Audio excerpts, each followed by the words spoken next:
CrPC में हुआ करता था चैप्टर नंबर 8, जिसमें दे रखे थे सेक्शन 106 से लेकर 124 तक के प्रोविजंस, जिनमें अगर आप 19 प्लस करोगे तो आपको बीएनएसएस के वो प्रोविजन मिल जाएंगे जो कि सीआरपीसी के इन प्रोविजन को रिप्लेस किए हैं। तो आज के वीडियो में हम चैप्टर नंबर 9 में बीएनएसएस की ये प्रोविजन डिस्कस करेंगे, जो कि है सेक्शन 125 से लेकर 143 तक, और बात करते हैं किस बारे में, शांति बनाए रखने और गुड बिहेवियर मेंटेन रखने के लिए जो सिक्योरिटी दी जाती है उसके बारे में। काफी सारी बातें इन सेक्शंस में दे रखी हैं। इन सभी सेक्शन को हम एक एक करके आज के वीडियो में निपटाएंगे। अगर आप प्रिपेयर कर रहे हैं जुडिशरी, एपीओ या किसी भी लॉ से रिलेटेड एग्जाम के लिए, और आपके एग्जाम में BNSS, BSA, BNS, TPA, CPC या कोई भी सब्जेक्ट जो लिस्ट में मेंशन है वो अगर पूछा जाता है, जिसके मैंने बनाए हुए हैं नोट्स, चाहे एमसीक्यू टाइप ऑफ क्वेश्चंस आते हों या फिर आते हों डिस्क्रिप्टिव टाइप के क्वेश्चंस, सब जगह जो नोट्स मैंने बनाए हुए हैं वो आपको हेल्प करने वाले हैं। अपने नोट्स में मैंने सेक्शंस को फ्लो चार्ट्स में ब्रेक डाउन करके लिखा हुआ है ताकि आपको वो इजीली समझ में आ जाए। साथ ही आपको हर एक सेक्शन से रिलेटेड जो भी रिसेंट के केसेस होते हैं एंड लैंडमार्क केसेस होते हैं वो सब आपको नोट्स में मिल जाएंगे। मतलब ऐसा कंटेंट जिसको पढ़ने के बाद ना आपको कहीं और जाने की जरूरत नहीं है, बस क्या करना है, पीवाईक्यू सॉल्व करने हैं। फिर देखना आपकी तैयारी कितनी आसान हो जाती है। ये सिर्फ नोट्स नहीं है, ये मेरे रात दिन की मेहनत है जो कि इनको प्रिपेयर करने में मैंने लगाई है ताकि मैं आप लोगों को अच्छा कंटेंट प्रोवाइड कर सकूं। That's why these are to the point notes, और इनको मैंने बनाया ही इस तरीके से है ताकि आपका टाइम फालतू चीजों पे जाया होने से बच जाए और आप सिर्फ उतना पढ़ो जितना आपके एग्जाम के लिए जरूरी है। तो अपनी तैयारी को स्मार्टली बूस्ट करने के लिए आप भी परचेस कर सकते हैं मेरे नोट्स। कैसे परचेस करना है, मेरा व्हाट्सएप नंबर आपको जो स्क्रीन पर दिख रहा है उसको स्टडी को जीनत के नाम से सेव कर लो। उसके बाद मेरी व्हाट्सएप प्रोफाइल पे जाओ और जो भी नोट्स आपको परचेस करना है वहां से उसको सिलेक्ट करो और उसके बाद मुझे व्हाट्सएप करो। सेक्शन 125 बीएनएसएस का ये कहता है कि सबसेक्शन 2 में जो ऑफेंसेस बताए गए हैं, कौन कौन से ऑफेंस, कोई भी ऐसा ऑफेंस जो कि चैप्टर नंबर 11 ऑफ बीएनएस में दे रखा है, चैप्टर नंबर 11 ऑफ बीएनएस में दे रखे हैं वो ऑफेंसेस जो कि पब्लिक ट्रैंक्विलिटी के अगेंस्ट किए जाते हैं। और बीएनएस में चैप्टर नंबर 11 में आपको देखने को मिलेंगे सेक्शन 189 से लेकर 197 तक के प्रोविजन। तो इन प्रोविजन में से बाहर निकालने को ये कह रहे हैं section 193, subsection 1, section 196 and section 197 को। तो इन सेक्शन के तहत जो ऑफेंस बता रखे हैं उन ऑफेंस को छोड़ के बाकी जो ऑफेंसेस दे रखे हैं बीएनएस के चैप्टर नंबर 11 में, वो उनमें से कोई भी ऑफेंस या फिर कोई ऑफेंस जिसमें इन्वॉल्व है असॉल्ट जो कि डिफाइन है सेक्शन 130 ऑफ बीएनएस में, या फिर जिसमें इन्वॉल्व है क्रिमिनल फोर्स जो कि डिफाइन है सेक्शन 129 ऑफ बीएनएस में, या फिर जिसमें इन्वॉल्व है मिसचीफ जो कि डिफाइन है सेक्शन 324 ऑफ बीएनएस में, या फिर कोई ऑफेंस ऐसा है जो कि किया गया है शांति भंग करने के इंटेंशन से या फिर जिससे लाइक्लीहुड है कि शांति भंग हो सकती है। तो इनमें से किसी भी ऑफेंस के कमीशन के लिए या अबेटमेंट के लिए अगर कोर्ट ऑफ सेशन या judicial magistrate of first class किसी पर्सन को कन्विक्ट कर रहे हैं, तो अगर उनका ये मानना है कि इस पर्सन से ना शांति बनाए रखने के लिए सिक्योरिटी लेनी चाहिए, ली जानी जरूरी है, तो तब ये क्या कर सकते हैं, जब सेंटेंस पास करेंगे तब के तभी उस पर्सन को ये ऑर्डर कर सकते हैं कि वो बॉन्ड या बेल बॉन्ड एग्जीक्यूट करे। बॉन्ड का मतलब होता है undertaking for release without surety, bail bond का मतलब होता है undertaking for release with surety. क्यों बॉन्ड या बेल बॉन्ड एग्जीक्यूट करे? शांति बनाए रखने के लिए बॉन्ड या बेल बॉन्ड एग्जीक्यूट करे। कितने पीरियड का? उतने पीरियड का जितना कि कोर्ट को लग रहा है सही, बट ध्यान रखना है कि वो पीरियड 3 साल से ज्यादा का नहीं होना चाहिए। वहीं अगर ये जो कन्विक्शन पास करी थी कोर्ट ऑफ सेशन ने या judicial magistrate of first class ने, उसके साथ साथ जैसे कि बॉन्ड या बेल बॉन्ड एग्जीक्यूट करवाया था, अगर वो कन्विक्शन ही अपील में या किसी और तरीके से सेट असाइड हो जाती है तो तब ये बॉन्ड या बेल बॉन्ड भी हो जाएगा वॉइड। साथ ही ये ध्यान रखना कि सेक्शन 125 में जो सिक्योरिटी ली जा रही है, यानी बॉन्ड और बेल बॉन्ड जो एग्जीक्यूट करवाया जा रहा है, ये एपेलेट कोर्ट या फिर रिविजनल कोर्ट भी करवा सकती हैं execute. Similarly section 126 of BNSS में बॉन्ड या बेल बॉन्ड एग्जीक्यूट करवाया जा रहा है शांति बनाए रखने के लिए। फर्क यह है कि जिन परिस्थितियों में ये एग्जीक्यूट करवाए जा रहे हैं वो परिस्थितियां क्या हैं, वो थोड़ा अलग हैं, और बॉन्ड या बेल बॉन्ड जो एग्जीक्यूट करवा रहा है वो है एग्जीक्यूटिव मजिस्ट्रेट, और कितने टाइम के लिए मैक्सिमम एग्जीक्यूट करवा सकता है शांति बनाए रखने वाला, बॉन्ड या बेल बॉन्ड अंडर सेक्शन 126? तो इसका आंसर रहेगा 1 साल। वहीं सेक्शन 127 एंड 128, इन दोनों सेक्शन में भी बॉन्ड या bail bond executive magistrate maximum 1 year के लिए ही एग्जीक्यूट करवा रहा है, बट करवा रहा है गुड बिहेवियर मेंटेन करने के लिए। एंड गुड बिहेवियर मेंटेन करने के लिए ही executive magistrate under section 129 security ले रहा है, जिसका मैक्सिमम टाइम पीरियड 3 साल का हो सकता है। पिछले चारों सेक्शन में हमने देखा बॉन्ड एग्जीक्यूट करवा सकते हैं या फिर बेल बॉन्ड, बट 129 में बेल बॉन्ड एग्जीक्यूट करवाया जा रहा है, यानी undertaking for release with surety. तो 125 तो बीएनएसएस का आपको अच्छे से क्लियर हो गया होगा। अब ये जो बाकी प्रोविजन है ये सारे हम डिस्कस करेंगे। इतना आपने ध्यान रखना है कि सेक्शन 126, 128, 129 इन सेक्शन में जो सिक्योरिटी ली जा रही है उसका पर्पस पनिश करने का नहीं है, बल्कि प्रिवेंटिव जस्टिस को इंश्योर करने का है। Section 126 BNSS, section 127 BNSS and section 128 of BNSS, इन तीनों सेक्शन को हम एक साथ मिलाकर पढ़ेंगे। तो बात यह है कि अगर एग्जीक्यूटिव मजिस्ट्रेट को इंफॉर्मेशन मिलती है कि कोई पर्सन शांति भंग कर सकता है, पब्लिक ट्रैंक्विलिटी डिस्टर्ब कर सकता है, या कोई ऐसा एक्ट कर सकता है जिससे इनमें से कोई भी चीज होने की प्रोबेबिलिटी है, ध्यान ये रखना है कि एग्जीक्यूटिव मजिस्ट्रेट अंडर सेक्शन 126 तब भी एक्शन ले सकता है जब वो जगह जहां पर शांति भंग या पब्लिक ट्रैंक्विलिटी डिस्टर्ब होने की एप्रीहेंशन है वो जगह उसके जुरिस्डिक्शन में ही है, और तब भी एक्शन ले सकता है जब वो पर्सन जिसके एक्शन की वजह से ऐसा हो सकता है वो भले ही है तो उसके जुरिस्डिक्शन में, बट उसके जिस एक्ट से शांति भंग हो सकती है, पब्लिक ट्रैंक्विलिटी डिस्टर्ब हो सकती है, वो उसने किया हो एग्जीक्यूटिव मजिस्ट्रेट के जुरिस्डिक्शन के बाहर। इसलिए सेक्शन 126 के आगे मैंने लिखा हुआ है इन और आउट। तो जो इन्फॉर्मेशन मैंने आपको बताई सेक्शन 126 में एग्जीक्यूटिव मजिस्ट्रेट को मिल रही है, उस इन्फॉर्मेशन पर मजिस्ट्रेट क्या एक्शन लेगा वो हम बाद में देखेंगे। सेक्शन 127 के आगे भी मैंने लिखा हुआ है इन और आउट, जिसका मतलब क्या है कि जिस पर्सन के संबंध में यहाँ पर एक्शन लिया जा रहा है बाय द एग्जीक्यूटिव मजिस्ट्रेट, वो पर्सन रह तो रहा है एग्जीक्यूटिव मजिस्ट्रेट के लोकल लिमिट्स ऑफ जुरिस्डिक्शन में, बट जो चीज वो कर रहा है जिसकी वजह से उसके अगेंस्ट सेक्शन 127 में प्रोसीड किया जा रहा है, वो चीज वो एग्जीक्यूटिव मजिस्ट्रेट के जुरिस्डिक्शन में किया हो सकता है या फिर आउटसाइड सच जुरिस्डिक्शन किया हो सकता है। तो है क्या चीज वो जिसकी वजह से सेक्शन 127 के तहत एग्जीक्यूटिव मजिस्ट्रेट एक्शन ले रहा है? तो बात यह है कि अगर एग्जीक्यूटिव मजिस्ट्रेट को इंफॉर्मेशन ये मिलती है कि सेक्शन 152, 196, 197, 299 ऑफ बीएनएस में जो पनिशेबल मैटर है वो मैटर, या फिर ऑफिशियल ड्यूटी परफॉर्म कर रहे जज के संबंध में कोई ऐसा मैटर जो कि बीएनएस के प्रोविजन के तहत क्रिमिनल इंटिमिडेशन या डिफेमेशन बन रहा है, तो इनमें से कोई सा भी मैटर वो पर्सन जिसके बारे में अभी हमने बात की क्या करता है, ओरली या राइटिंग में या किसी और तरीके से ये मैटर इंटेंशनली डिसेमिनेट करता है, मतलब उसका प्रचार प्रसार करता है, या डिसेमिनेट करने का अटेम्प्ट करता है, या फिर डिसेमिनेशन का अबेटमेंट करता है, या फिर ये जो पर्सन है ये सेक्शन 294 ऑफ बीएनएस में जो चीजें बता रखी हैं ऑब्सीन, उन चीजों को बनाता है, प्रोड्यूस करता है, पब्लिश करता है, बेचने के लिए रखता है, इंपोर्ट करता है, एक्सपोर्ट करता है, कन्वे करता है, बेचता है, किराए पे देता है, डिस्ट्रीब्यूट करता है, पब्लिकली एग्जिबिट करता है, या किसी और तरीके से सर्कुलेट करता है। तो ऐसी इंफॉर्मेशन मिलने के बाद under section 127 of BNSS executive magistrate क्या एक्शन ले सकता है वो अभी हम देखेंगे।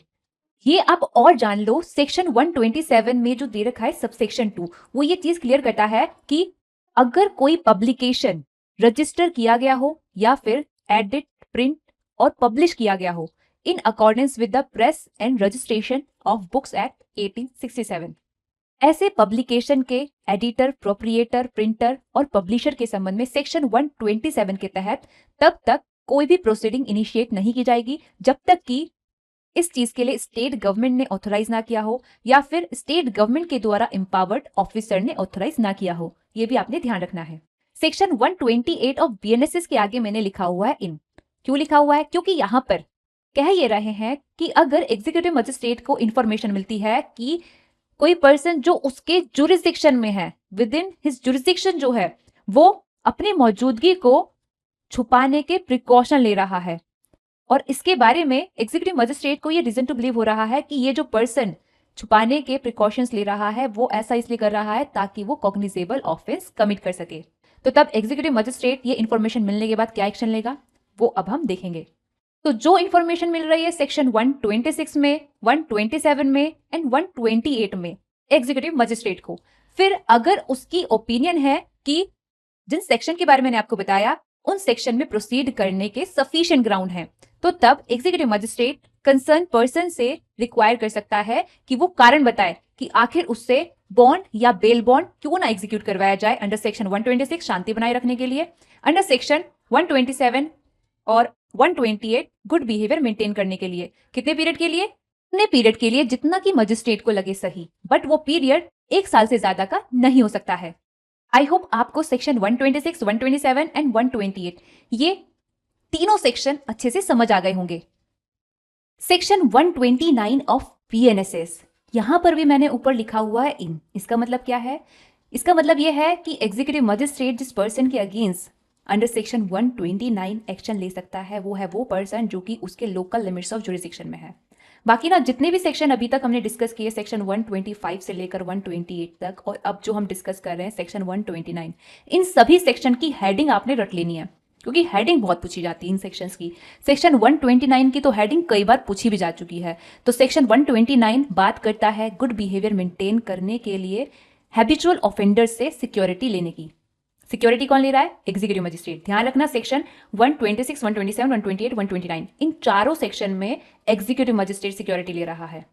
तो सेक्शन 129 क्या कह रहा है? ये कह रहा है कि अगर एग्जीक्यूटिव मजिस्ट्रेट को इन्फॉर्मेशन मिलती है कि उसके लोकल लिमिट्स ऑफ जुरिस्डिक्शन में जो पर्सन है वो यहां पर जो कैटेगरीज अभी हम डिस्कस करेंगे इनमें से किसी भी कैटेगरी में फॉल हो रहा है, तो ऐसे पर्सन से वो एग्जीक्यूटिव मजिस्ट्रेट रिक्वायर कर सकता है कि भाई कारण बता कि आखिर तुझसे उतने टाइम के लिए जितना कि मजिस्ट्रेट को लग रहा है सही गुड बिहेवियर मेंटेन करने के लिए बेल बॉन्ड क्यों ना एग्जीक्यूट करवाया जाए। और जितने टाइम के लिए मजिस्ट्रेट यहाँ पर बेल बॉन्ड एग्जीक्यूट करवा सकता है वो मैक्सिमम 3 साल तक का ही हो सकता है, उससे ज्यादा का नहीं। ये ध्यान रखना है, ये मैंने आपको स्टार्टिंग में भी बताया था। अब वो सारी कैटेगरी हम डिस्कस करेंगे जिनमें से किसी में भी अगर कोई पर्सन फॉल हो रहा है तो उसको एग्जीक्यूटिव मजिस्ट्रेट अंडर सेक्शन 129 जो अभी हमने डिस्कस किया वो रिक्वायर कर रहा है।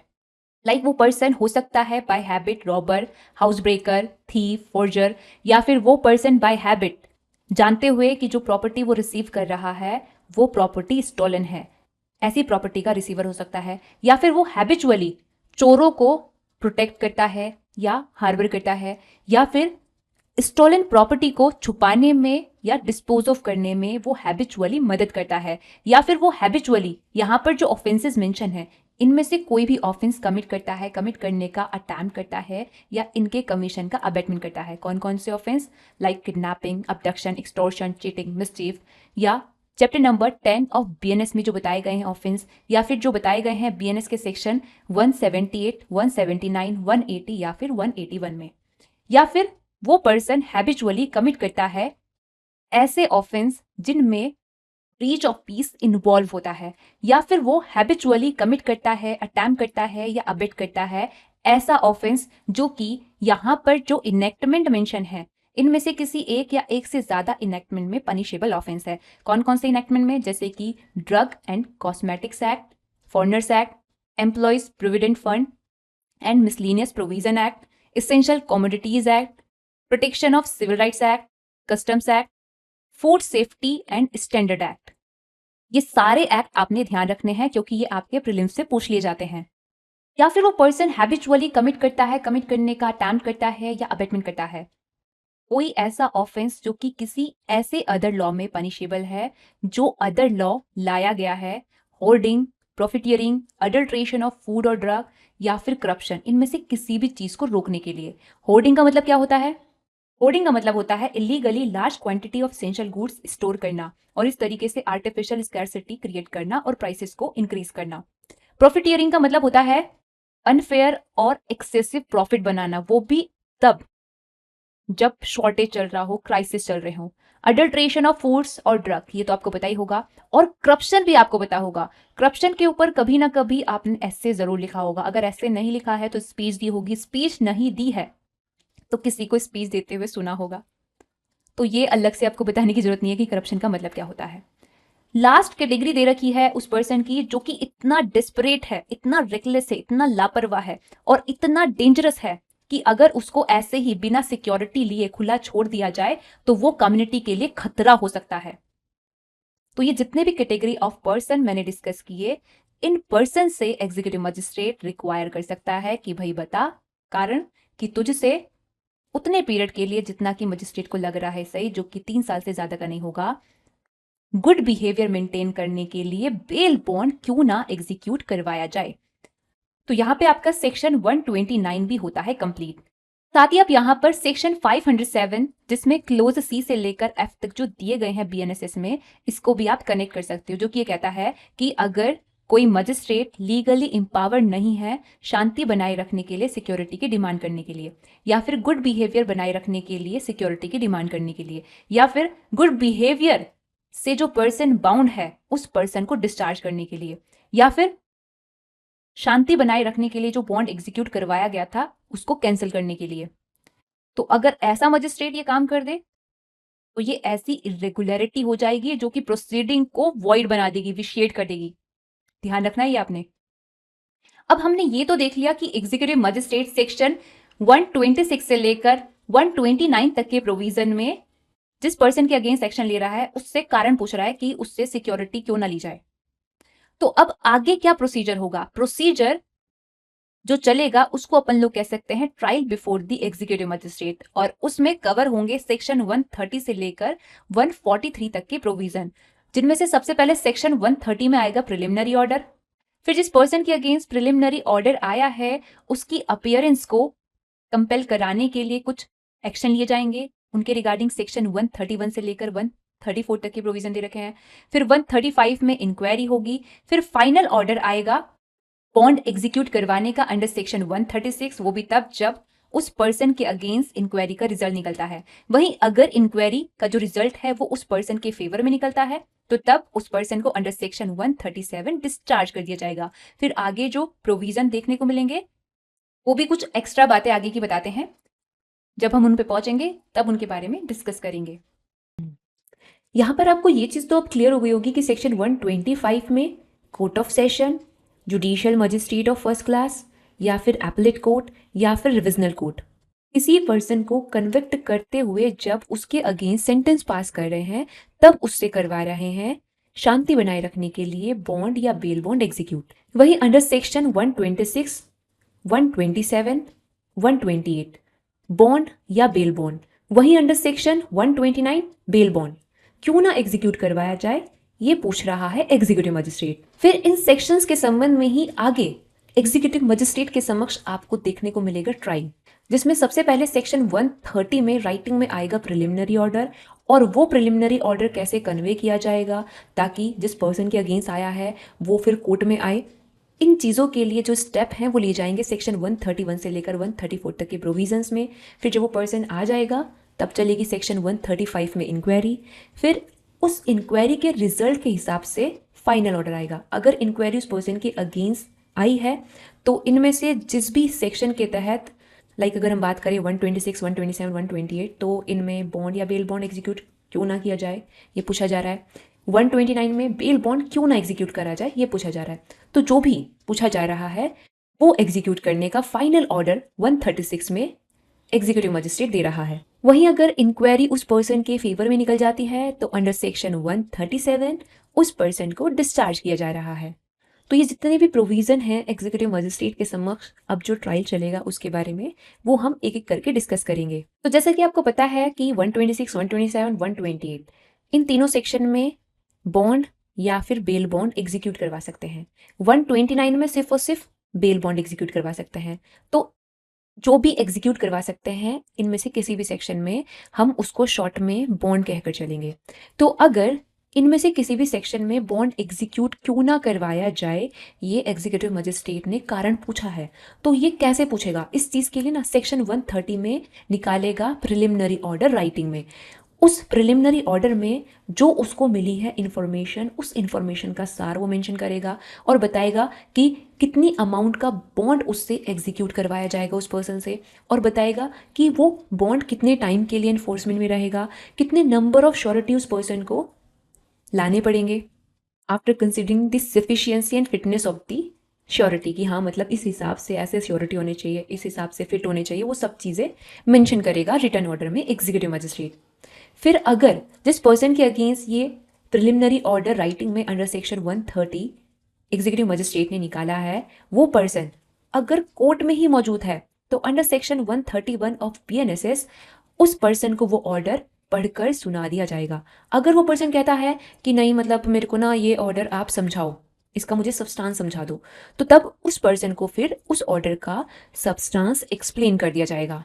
वहीं अगर वो पर्सन कोर्ट में मौजूद नहीं है तो कारण बताए इसके लिए उसको बुलाया जाएगा सम्मन देकर।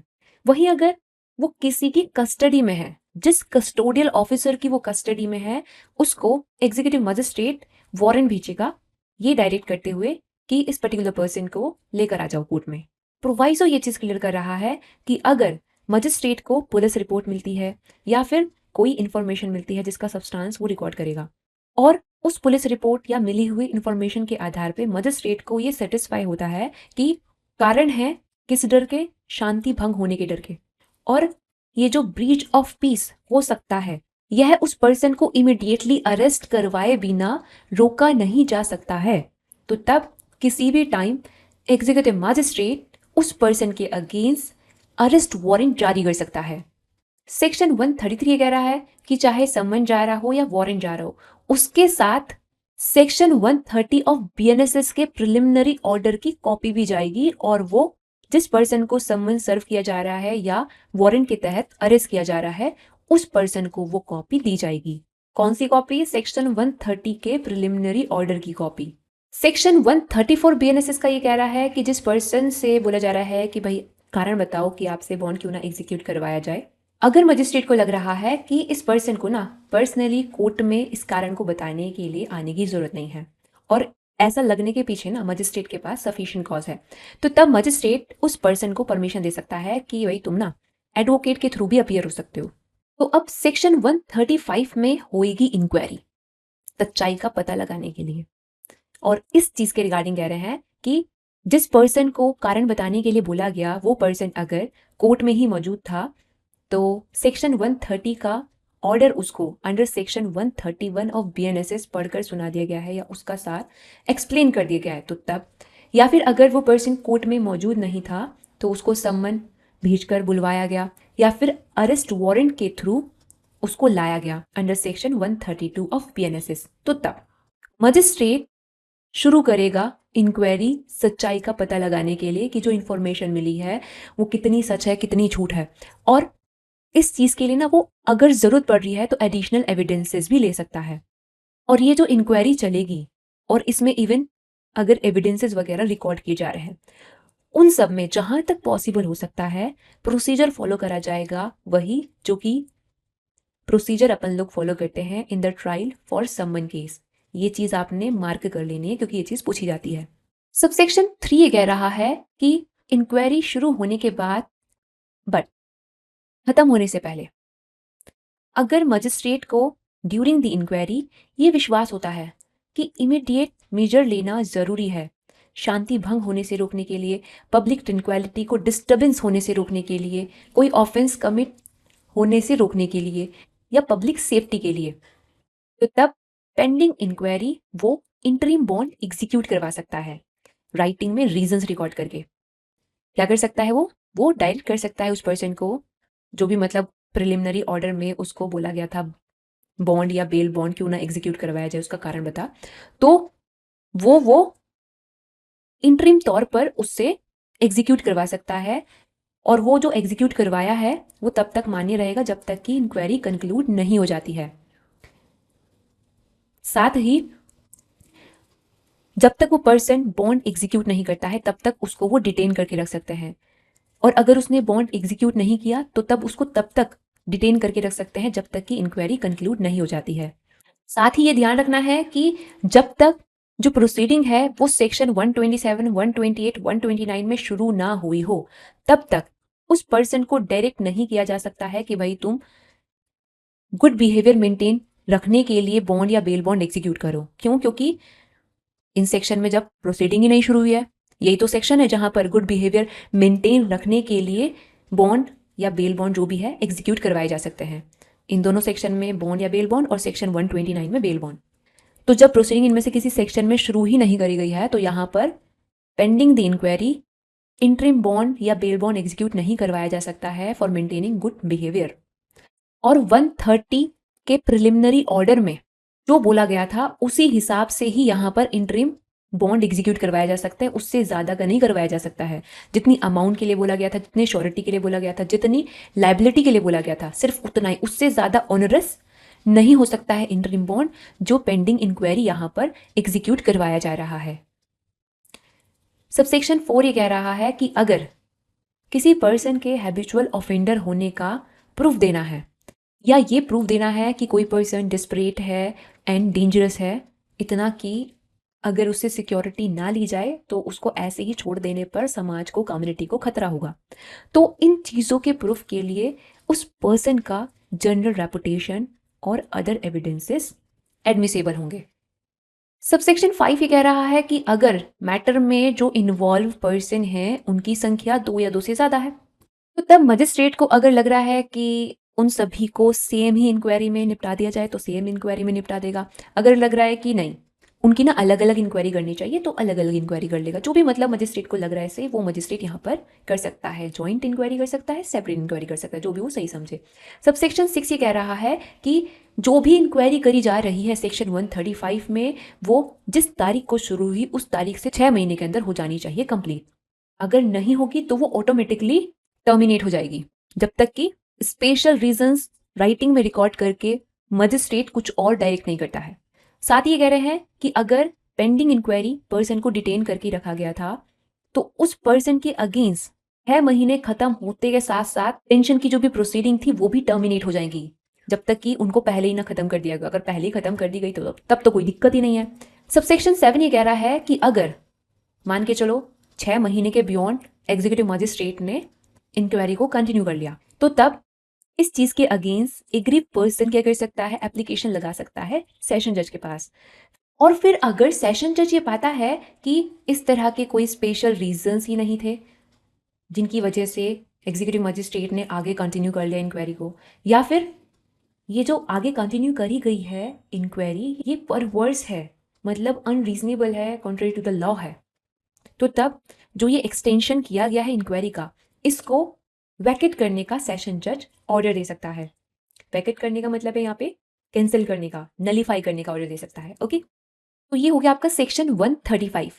सेक्शन 136 ये कहता है कि अगर 135 में जो इंक्वायरी चली वो ये प्रूफ कर देती है कि 130 के प्रिलिमिनरी ऑर्डर में जिस भी चीज के लिए बॉन्ड या बेल बॉन्ड एग्जीक्यूट करने के लिए कारण पूछा गया था वो ना करवाना चाहिए उस पर्सन से एग्जीक्यूट, तो तब मजिस्ट्रेट वो एग्जीक्यूट करवाने के लिए उस पर्सन को ऑर्डर देगा। ध्यान ये रखना है कि ये जो फाइनल ऑर्डर दे रहा है सेक्शन 136 ऑफ बीएनएसएस में, ये सिक्योरिटी का ऑर्डर 130 में जो प्रिलिमिनरी ऑर्डर में दिया गया था ऑर्डर, उससे अलग नहीं होना चाहिए, उससे ज्यादा अमाउंट का नहीं होना चाहिए, उससे ज्यादा पीरियड का नहीं होना चाहिए, और जो भी अमाउंट बोली गई है पे करने के लिए वो केस के सर्कमस्टांसेस को रिफ्लेक्ट करनी चाहिए और एक्सेसिव नहीं होनी चाहिए। अगर जिस पर्सन के अगेंस्ट ऑर्डर आया है वो कोई बच्चा है तो वो बॉन्ड उससे नहीं एग्जीक्यूट करवाया जाएगा, बल्कि वो सिर्फ और सिर्फ उसके श्योरिटीज के द्वारा ही एग्जीक्यूट करवाया जाएगा। अब 136 में जो भी ऑर्डर आता है फाइनल, क्या उसके अगेंस्ट कोई उपचार अवेलेबल है, तो इस चीज के लिए आप रेफर कर सकते हो सेक्शन 414, जिसमें आप सेक्शन 136 में जो ऑर्डर दिया गया है फाइनल उसके अगेंस्ट अपील कर सकते हो कोर्ट ऑफ सेशन में। सेक्शन 137 बीएनएसएस का ये कहता है कि अगर अंडर सेक्शन 135 जो इंक्वायरी चली उसका रिजल्ट ये निकलता है कि कुछ प्रूव ही नहीं हुआ है जिसके वजह से जरूरत लगे कि भाई उस पर्सन से बॉन्ड या बेल बॉन्ड जो भी है वो एग्जीक्यूट करवाया जाना चाहिए, कुछ प्रूव ही नहीं हुआ है, तो तब मजिस्ट्रेट ये चीज के बारे में एक एंट्री रिकॉर्ड करेगा, और अगर वो पर्सन जिसके अगेंस्ट इंक्वायरी चली थी वो कस्टडी में है only for the purpose of inquiry, तो तब उस पर्सन को कस्टडी से रिलीज कर देगा मजिस्ट्रेट। अगर वो पर्सन कस्टडी में नहीं है तो तब उस पर्सन को डिस्चार्ज कर देगा। और यहाँ पर जो डिस्चार्ज किया जा रहा है इसको हल्के में नहीं लेना है, नॉर्मली ऐसा होता है कि किसी पर्सन को अगर डिस्चार्ज कर दिया जाता है, हम बीएनएसएस में देखेंगे कि उसको ना फिर से प्रोसीडिंग शुरू करके परेशान किया जा सकता है, अगर परेशान करना रीजनेबल हो, बट यहाँ पर नहीं किया जा सकता है। जो पर्सन यहाँ पर डिस्चार्ज हो गया वो हो गया। कोई भी सुपीरियर मजिस्ट्रेट या सेशन जज जुरिस्डिक्शन नहीं रखता है अब इस डिस्चार्ज के ऑर्डर को सेट असाइड करने का, या फिर जिस पर्सन को डिस्चार्ज कर दिया गया है सेम केस के लिए उस पर्सन के अगेंस्ट फर्दर इंक्वायरी डायरेक्ट करने का। ये चीज आपने ध्यान रखनी है। अब सेक्शन 138 बीएनएसएस का बता रहा है कि सेक्शन 125 में जो सिक्योरिटी लेने के लिए पीरियड शुरू होता है और 136 में जो सिक्योरिटी लेने के लिए पीरियड शुरू होता है वो आखिर कब से शुरू होता है। तो वो कह रहे हैं कि जब सिक्योरिटी लेने का ऑर्डर दिया गया इनमें से किसी भी सेक्शन में, जिस पर्सन के अगेंस्ट दिया गया, अगर उसको कोई इम्प्रिजमेंट की सेंटेंस दी गई थी साथ साथ में, या फिर वो पर्सन ऑलरेडी कोई इम्प्रिजमेंट की सेंटेंस काट रहा था, तो जब ये इम्प्रिजमेंट की जो भी सेंटेंस है समाप्त हो जाएगी तभी से ये सिक्योरिटी का पीरियड शुरू होगा, जिसके लिए अंडर सेक्शन 125 या फिर अंडर सेक्शन 136 उस पर्सन से सिक्योरिटी ली गई है। बाकी अदर मामलों में कह रहे हैं जहां पर ऐसा कुछ नहीं है कि वो पर्सन के अगेंस्ट कोई सेंटेंस पास हुई है या फिर वो कोई इम्पिजमेंट की सेंटेंस काट रहा है, तो तब सिक्योरिटी का पीरियड जिस तारीख को उससे सिक्योरिटी लेने का ऑर्डर दिया गया उस तारीख से ही शुरू हो जाएगा, जब तक कि एग्जीक्यूटिव मजिस्ट्रेट सफिशिएंट रीजन की वजह से कोई बाद की डेट स्पेसिफाई नहीं करता है तब तक। सेक्शन 139 कंटेंट ऑफ बॉन्ड के बारे में बात करता है। ये कहता है कि बॉन्ड, बेल बॉन्ड जो एग्जीक्यूट करवाया गया है बीएनएसएस में, वो बाइंड करेगा उस पर्सन को अगर शांति बनाए रखने के लिए करवाया गया तो शांति बनाए रखने के लिए, गुड बिहेवियर बनाए रखने के लिए करवाया गया तो तब गुड बिहेवियर मेंटेन रखने के लिए। आगे कह रहे हैं कि गुड बिहेवियर मेंटेन रखने के लिए अगर करवाया गया है तो अगर वो कोई ऑफेंस जो कि इम्पिजमेंट से पनिशेबल है, चाहे कहीं पर भी कमिट करता है या कमिट करने का अटेम्प्ट करता है या उसका अबेटमेंट करता है, तो तब माना जाएगा उसने क्या कर दिया है, गुड बिहेवियर के लिए जो भी उससे बॉन्ड या बेल बॉन्ड एग्जीक्यूट करवाया गया था उसका उसने ब्रीच कर दिया है, तब ऐसा माना जाएगा। इतनी सी बात सेक्शन 139 में कही गई है। सेक्शन 140 पावर देता है मजिस्ट्रेट को। क्या पावर? कि जो श्योरिटी चाहे गए हैं for the purpose of executing bond, कि भैया हम ये श्योरिटी लेकर आए हैं, हम इन्हें बनाना चाहते हैं जमानती, तो अगर उसको लग रहा है कि नहीं नहीं ये तो अनफिट है फॉर द बेल बॉन्ड, तो उनको एक्सेप्ट करने से रिफ्यूज कर सकता है। या फिर अगर उसने प्रीवियसली किसी को एज अ श्योरिटी एक्सेप्ट कर लिया हो और बाद में वो पाता हो कि नहीं ये बेल बॉन्ड के लिए फिट नहीं है, तो तब उसको रिजेक्ट भी कर सकता है। ये पावर दे रखी है एग्जीक्यूटिव मजिस्ट्रेट को अंडर सेक्शन 140। आगे प्रोवाइजो कह रहा है कि किसी भी श्योरिटी को रिफ्यूज करने से या रिजेक्ट करने से पहले मजिस्ट्रेट को क्या करना पड़ेगा, उस श्योरिटी की फिटनेस के बारे में खुद ओथ पर इंक्वायरी करनी पड़ेगी, या फिर इस चीज के लिए सबऑर्डिनेट मजिस्ट्रेट को डायरेक्शन देना पड़ेगा कि भैया इंक्वायरी करो और जो भी मतलब निकलता है रिजल्ट उसका रिपोर्ट बनाकर आप मुझे सबमिट करो। आगे कह रहे हैं कि इंक्वायरी करने से पहले भी मजिस्ट्रेट को कुछ करना पड़ेगा। क्या करना पड़ेगा? श्योरिटी को, साथ ही जिस पर्सन ने श्योरिटी लाया था उस पर्सन को एक रीजनेबल नोटिस देना होगा, एंड ड्यूरिंग द इंक्वायरी जो भी एविडेंस प्रेजेंट किए गए उनका सब्सटेंस रिकॉर्ड करना पड़ेगा। आगे कह रहे हैं कि अगर एविडेंस जो भी मतलब खुद जो उसने इंक्वायरी करी या फिर जो सबऑर्डिनेट ने रिपोर्ट बना कर दी उसके तहत आए हैं, उनको रिव्यू करने के बाद एग्जीक्यूटिव मजिस्ट्रेट को अगर सेटिस्फाई होता है कि श्योरिटी वाकई में अनफिट है, तो तब वो रीजंस रिकॉर्ड करके उस श्योरिटी को रिफ्यूज करने का या रिजेक्ट करने का ऑर्डर दे देगा। बट ये ऑर्डर देने से पहले मजिस्ट्रेट को क्या करना पड़ेगा, सम्मन या वारंट इशू करना पड़ेगा उस पर्सन की अटेंडेंस को कोर्ट में इंश्योर करने के लिए या उस पर्सन को उठवा के लाने के लिए जिस पर्सन की अपीयरेंस के लिए वो श्योरिटी बाउंड था, जो श्योरिटी यहाँ पर कोर्ट रिजेक्ट करने वाली है या रिफ्यूज करने वाली है। ओके, वही जो भी पर्सन अंडर सेक्शन 140 श्योरिटी के रिजेक्शन से अग्रीव्ड है उसको अंडर सेक्शन 414 इस चीज के अगेंस्ट कोर्ट ऑफ सेशन में अपील करने का राइट मिलता है।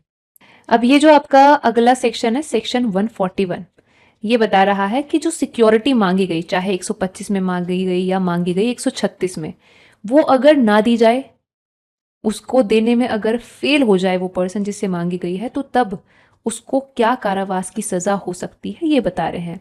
तो कह रहे हैं कि ऐसी सिचुएशन में कैसी सिचुएशन में? जब 125 में या 136 में सिक्योरिटी मांगी गई, तो जिस तारीख को वो पीरियड, जिस पीरियड के लिए सिक्योरिटी मांगी गई थी वो शुरू होता, उस तारीख को या उस तारीख से पहले सिक्योरिटी अगर नहीं दी जाती है तो तब उस पर्सन को क्या करेंगे? प्रिजन में डाले जाने का ऑर्डर दे देंगे। अगर वो पर्सन ऑलरेडी प्रिजन में है, ऑलरेडी वो कारागार में है, तो उसको तब तक डिटेन करके रखेंगे जब तक कि जो यहाँ पर 125 में या 136 में सिक्योरिटी का पीरियड इन्होंने मेंशन करा था ऑर्डर में, वो पीरियड एक्सपायर नहीं हो जाता है, या फिर जब तक कि ये ऑर्डर देने वाले कोर्ट या मजिस्ट्रेट को वो सिक्योरिटी नहीं दे देता है। नेक्स्ट चीज़ ये कह रहे हैं कि अगर वो पर्सन बॉन्ड या बेल बॉन्ड शांति बनाए रखने के लिए एग्जीक्यूट करने के लिए बोला गया था और उसने कर दिया था एग्जीक्यूट, प्रूव ये हो जाता है कि उसने ना उस बॉन्ड का ब्रीच कर दिया है। शांति बनाए रखने के लिए बोला था, शांति बनाए रखी नहीं उसने, तो तब मजिस्ट्रेट या उसके बजाय अगर कोई और आया है अब अगला मजिस्ट्रेट, तो तब वो मजिस्ट्रेट, उसका जो सक्सेसर है, वो क्या कर सकते हैं? रीजंस रिकॉर्ड करके ऑर्डर कर सकते हैं कि उस पर्सन को अरेस्ट किया जाए और लाकर तब तक प्रिजन में डिटेन कर दिया जाए जब तक कि जितने टाइम के लिए जो बॉन्ड एग्जीक्यूट करवाया गया था उस बॉन्ड का पीरियड एक्सपायर नहीं हो जाता है। और ये जो डिटेन करके रखा जाएगा ना, ये जो कोई और पनिशमेंट अंडर द लॉ उसको दी जाती उसके इन एडिशन होगा। सबसेक्शन 2 ये कह रहा है कि अगर जो सिक्योरिटी रिक्वायर की गई वो रिक्वायर की गई उतने पीरियड के लिए जो कि 1 साल से ज़्यादा का है, मजिस्ट्रेट ने सिक्योरिटी मांगी थी, 1 साल से ज़्यादा के लिए मांगी थी, तो तब अगर वो पर्सन सिक्योरिटी देने में फेल हो जाता है तो जो मजिस्ट्रेट है वो क्या करेगा? वो वारंट इशू करेगा। किस चीज़ के लिए? कि उस पर्सन को ना तब तक के लिए डिटेन करा जाए जब तक कि सेशन जज के पास, जैसे कि ये आगे प्रोसीडिंग को भेजेगा, उस प्रोसीडिंग में सेशन जज कोई ऑर्डर न दे दे, तब तक उसको डिटेन करके रखा जाए। इस चीज़ के लिए वारंट जारी करेगा मजिस्ट्रेट। फिर जो प्रोसीडिंग है वो सबमिट कर देगा सेशन जज के पास, जितना जल्दी हो सके उतना जल्दी। ओके। सबसेक्शन 3 कह रहा है अब सेशन जज क्या करेगा? सेशन जज प्रोसीडिंग को एग्जामिन करेगा। अगर उसको लग रहा है कि मजिस्ट्रेट से उसको और इन्फॉर्मेशन या एविडेंसेस चाहिए तो वो मजिस्ट्रेट से मंगवा लेगा, और साथ ही वो जिस पर्सन के अगेंस्ट ये प्रोसीडिंग कर रहा है उस पर्सन को सुनवाई की रीजनेबल अपॉर्चुनिटी भी देगा। फिर ये सब चीज़ें करने के बाद जो भी सेशन जज को लग रहा है सही, वो ऑर्डर दे देगा। बाकी ध्यान ये रखना है कि सिक्योरिटी ना देने की दशा में जो कारावास की सज़ा यहाँ पर पास करेगा ना, वो सज़ा 3 साल से ज़्यादा की नहीं होगी। साथ ही ये भी ध्यान रखना है कि अगर मल्टीपल पर्सन्स थे, ठीक है, उनमें से किसी एक ही पर्सन का जो प्रोसीडिंग है वो सेशन जज के पास रेफर किया गया था, बाकियों का नहीं किया गया था, तो तब ऑर्डर दिया जाएगा कि बाकियों को भी ना इसमें इंक्लूड कर लिया जाए। जिनको भी बाकियों को बोला गया था ना सिक्योरिटी देने के लिए, जिनकी प्रोसीडिंग सेशन जज के पास नहीं रेफर करी, उन सबको भी मतलब इसमें इंक्लूड कर लो, ये ऑर्डर सेशन जज देगा। और फिर सबसेक्शन 2 एंड सबसेक्शन 3 में जो बातें हमने पढ़ी वो बातें उनके ऊपर भी अप्लाई होंगी, सिवाय किस चीज़ के? सिवाय इस चीज़ के कि जिसको ओरिजिनली रेफर किया गया था उसके लिए तो ठीक है 3 साल तक की सज़ा दे सकते हैं सिक्योरिटी ना देने की दशा में, लेकिन जिनको नहीं रेफर किया गया था, जिनको बाद में इंक्लूड किया गया, उनको उतनी ही इम्प्रिजनमेंट की सज़ा दी जा सकती है सिक्योरिटी ना देने की दशा में जितना सिक्योरिटी का पीरियड के लिए उनको बाउंड किया गया था पहले, सिर्फ उतने पीरियड के लिए ही यहाँ पर आगे बाउंड किया जा सकता है, उससे ज़्यादा के लिए नहीं। कहने का मतलब है ये, ठीक है। अब सबसेक्शन 5 क्या कह रहा है? ये कह रहा है कि सेशन जज क्या कर सकता है? सबसेक्शन 2 या सबसेक्शन 4 में जो भी मतलब प्रोसीडिंग्स हैं उसके पास आई, उनको वो ट्रांसफ़र कर सकता है किसी एडिशनल सेशन जज के पास, फिर वो देख लेगा उसे, और सेम पावर वो फिर एक्सरसाइज करेगा जो कि सेशन जज की थी। सबसेक्शन 6 क्या कह रहा है? Tendering security in jail. अगर सिक्योरिटी जो है, मान के चलो उस पर्टिकुलर पर्सन को जेल में डाल दे गया, फिर वो पर्सन ऑफिसर इन चार्ज को ऑफर कर रहा है कि भाई मैं तो सिक्योरिटी देने के लिए तैयार हूँ, मैं दे रहा हूँ सिक्योरिटी, तो तब जो ऑफिसर इन चार्ज है वो सिक्योरिटी लेकर आएगा किसके पास? तुरंत जो कोर्ट या मजिस्ट्रेट ऑर्डर दी थी ना सिक्योरिटी लेने का उसके पास, और वेट करेगा कि अब क्या वो ऑर्डर देंगी, फिर उसी अकॉर्डिंग वो आगे प्रोसीड करेगा। सबसेक्शन 7 ये कह रहा है कि जिस पर्सन से शांति बनाए रखने के लिए सिक्योरिटी मांगी गई थी और वो सिक्योरिटी देने में अगर फेल हो गया, तो अब जब उसको कारावास की सज़ा जो दी जा रही है, ध्यान ये रखना है कि वो सिंपल नेचर की होगी, वो सादा कारावास होगा। लेकिन वहीं अगर गुड बिहेवियर की सिक्योरिटी देने में फेल हो गया तो तब जो कारावास की सज़ा इसके बदले में उसको दी जाएगी, अगर दी जा रही है 127 में तो तब वो होगी सिंपल, और अगर दी जा रही है 128 या 129 में तो तब जैसा भी सिक्योरिटी का ऑर्डर देने वाला कोर्ट या मजिस्ट्रेट डायरेक्ट करे उस हिसाब से वो रिगरस या सिंपल हो सकती है। तो ये हो गया आपका सेक्शन 141 जो कि सीआरपीसी में होता था। सेक्शन 142 बीएनएसएस में जो दे रखा है ये सीआरपीसी में होता था सेक्शन 123। तो क्या कह रहा है सेक्शन 142 ऑफ बीएनएसएस? ये बता रहा है power to release person imprison for failing to give security. अब जैसे कि अभी हमने सेक्शन 141 में देखा जो सिक्योरिटी देने में फेल हो गए तो उनको कारावास की सजा दी जा रही थी, तो क्या उस कारावास की सजा से उनको रिलीज किया जा सकता है? अगर किया जा सकता है तो ये पावर है किसके पास? तो सबसे पहले कह रहे हैं कि अगर ऑर्डर दिया था एग्जीक्यूटिव मजिस्ट्रेट ने अंडर सेक्शन 136 तो तब डिस्ट्रिक्ट मजिस्ट्रेट, और बाकी मामलों में चीफ जुडिशियल मजिस्ट्रेट ऐसे पर्सन को इम्प्रिजनमेंट से रिलीज किए जाने का ऑर्डर दे सकता है। वो भी तब जब उसको ये सेटिस्फाई हो कि कोई खतरा वतरा नहीं है कम्युनिटी को, अगर उसको मतलब कम्युनिटी को या फिर किसी अदर पर्सन को इस चीज़ से कोई खतरा नहीं है, अगर उसको रिलीज कर दिया जाए तो। और यहाँ पे ये जो सबसेक्शन 1 में डिस्चार्ज हो रहा है ना, ये डिस्चार्ज सबसेक्शन 3 में कह रहे हैं ये अनकंडीशनल हो सकता है या फिर हो सकता है कंडीशनल। और अगर जो सिक्योरिटी का पीरियड है वो खत्म हो जाएगा तो तब उसके साथ साथ ना जो भी कंडीशन लगाई ना वो भी खत्म हो जाएंगी, ये भी ध्यान रखना है। सबसेक्शन 4 कह रहा है कि स्टेट गवर्नमेंट क्या कर सकती है? बाय रूल प्रिस्क्राइब कर सकती है क्या कंडीशन हो सकती है कंडीशनल डिस्चार्ज की। वो सबसेक्शन 5 ये कह रहा है कि अगर जो डिस्चार्ज की कंडीशन लगाई गई थी अगर इन कंडीशन को फुलफिल नहीं किया जाता है तो 136 वाले मामले में डिस्ट्रिक्ट मजिस्ट्रेट, बाकी मामले में सीजीएम, और अगर उनका कोई सक्सेसर आता है वो क्या कर सकते हैं? इस डिस्चार्ज के ऑर्डर को कैंसिल कर सकते हैं। और जब डिस्चार्ज का ऑर्डर कैंसिल हो जाएगा उसके बाद क्या होगा? पुलिस ऑफिसर विदाउट वारंट उसको फिर अरेस्ट कर सकेंगे, और जब अरेस्ट करेंगे विदाउट वारंट पुलिस वाले उसको तो लेकर आएंगे 136 का अगर ऑर्डर था डीएम के पास, बाकी मामलों में सीजीएम के पास। फिर क्या कह रहे हैं? अगर वो पर्सन सिक्योरिटी फर्निश करने में फेल हो जाता है तो तब मजिस्ट्रेट क्या कर सकते हैं? उसको प्रिजन में रिमांड कर सकते हैं उतने पीरियड के लिए जितना अनएक्सपायर्ड पोर्शन रह गया है ओरिजिनल डिटेंशन पीरियड का। ठीक है, जितने भी पीरियड के लिए उसको ऑर्डर दिया गया था ना, अब जितना उसमें से बचा है उस पोर्शन के लिए प्रिजन में रिमांड का मजिस्ट्रेट यहाँ पर ऑर्डर दे सकता है। सबसेक्शन 8 कह रहा है right to release upon giving security. अगर ये पर्सन जिसको रिमांड किया गया है क्या कर देता है? अपने अनएक्सपायर्ड पोर्शन के लिए सिक्योरिटी दे देता है, ये चीज़ वो कभी भी कर सकता है। तो अगर दे देता है सिक्योरिटी तो तब क्या होगा? उसको रिलीज किया जा सकेगा।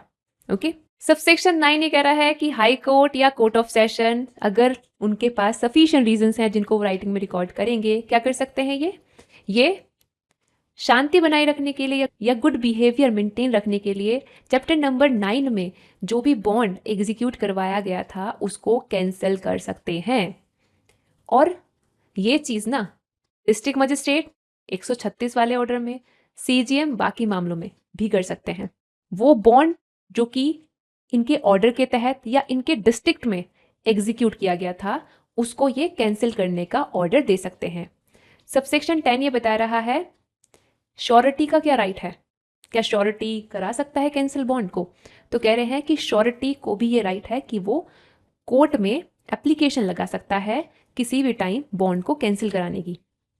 जब भी मतलब ये चीज़ होती है तो फिर कोर्ट क्या करेगा? कोर्ट सम्मन या वारंट इशू करेगा उस पर्सन की अपीयरेंस को सिक्योर करने के लिए जिसके लिए वो श्योरिटी बना था, जो श्योरिटी यहाँ पर बॉन्ड को कैंसिल करवाना चाह रहा है। अब जो लास्ट इसमें बचा है सबसेक्शन 2 वो भी देख लो। ये क्या कह रहा है? ये कह रहा है कि अगर 136 वाला ऑर्डर है जो कि किसी एग्जीक्यूटिव मजिस्ट्रेट ने दिया था, क्या था 136 में? 135 की इंक्वायरी प्रूव हो जाती है तब फिर ऑर्डर दिया जाता है कि भाई सिक्योरिटी दो, तो तब high court, court of session या डिस्ट्रिक्ट मजिस्ट्रेट, बाकी मामलों में सीजीएम क्या कर सकते हैं? जो भी अमाउंट के लिए सिक्योरिटी मांगी गई थी, जितने नंबर ऑफ श्योरिटी मांगे गए थे, जितने ड्यूरेशन के लिए मांगी गई थी उसको वो घटा सकते हैं, रिड्यूस कर सकते हैं। For person imprisonment for failing to give security, उस पर्सन के लिए जो कि सिक्योरिटी देने में फेल हो गया। ओके, तो यहाँ पे आपका सेक्शन 142 होता है बीएनएसएस का खत्म। सेक्शन 143 ऑफ बीएनएसएस जो कि सीआरपीसी में होता था सेक्शन 124, ये क्या कह रहा है? ये अनएक्सपायर्ड पीरियड ऑफ बॉन्ड के लिए फ्रेश सिक्योरिटी फर्निश कराने के ऑर्डर के बारे में बात करता है। ये कहता है कि अगर कोई पर्सन अपीयर होता है या लाया जाता है मजिस्ट्रेट के पास या कोर्ट के पास, किसके रेस्पॉन्स में? 140 सबसेक्शन 3 के प्रोवाइजो में या सेक्शन 140 सबसेक्शन 10 में जो सम्मन या वारंट गया उसके परसुएंस में, तो तब जो भी एग्जिस्टिंग बॉन्ड या बेल बॉन्ड था उसको कैंसिल कर दिया जा सकता है और उस पर्सन से फिर रिक्वायर किया जाएगा कि भाई तुम क्या करो, सेम टाइप का जैसे कि ओरिजिनल ऑर्डर में बोला गया था उस हिसाब से जो अब आपका बचा है unexpired portion of the term, आप फ्रेश सिक्योरिटी फर्निश करो। फिर सबसेक्शन 2 ये कह रहा है कि for the purpose of section 139 to 142, यहाँ पर जो ऑर्डर दिया गया है इस ऑर्डर को ट्रीट किया जाएगा बिल्कुल ऐसे ही जैसे कि ये डायरेक्टली दिया गया होता 125 में या फिर दिया गया होता 136 में। ओके, तो यहाँ पे आपका चैप्टर नंबर 9 होता है कंप्लीट, जिसमें हमने कर लिए हैं सेक्शन 125 से लेकर 143 तक। सो गाइस, आज के लिए बस इतना ही रखते हैं। अगर आपको ये वीडियो अच्छा लगा है तो लाइक करना और चैनल को सब्सक्राइब करना, और जैसे आप रील शेयर करते रहते ना अपने दोस्तों को, उनके बजाय ये काम की वीडियो भी शेयर कर लिया करो ताकि वो भी पढ़ ले, उनका भी कुछ भला हो जाए। और हाँ, अगर आपको मेरे किसी भी सब्जेक्ट के नोट्स चाहिए उनको बाय करने के लिए आप मुझे कांटेक्ट कर सकते हैं मेरे व्हाट्सएप नंबर पर जो कि आपको स्क्रीन पर दिख रहा है। और मेरा टेलीग्राम चैनल है स्टडी गो विद जीनत के नाम से, उसको भी ज्वाइन कर लेना। वहां पर मैं काफी सारी चीजों की अपडेट आप लोगों को प्रोवाइड करती रहती हूँ। So thank you for watching my video. मिलते हैं नेक्स्ट वीडियो में, तब तक के लिए टाटा एंड गुड बाय।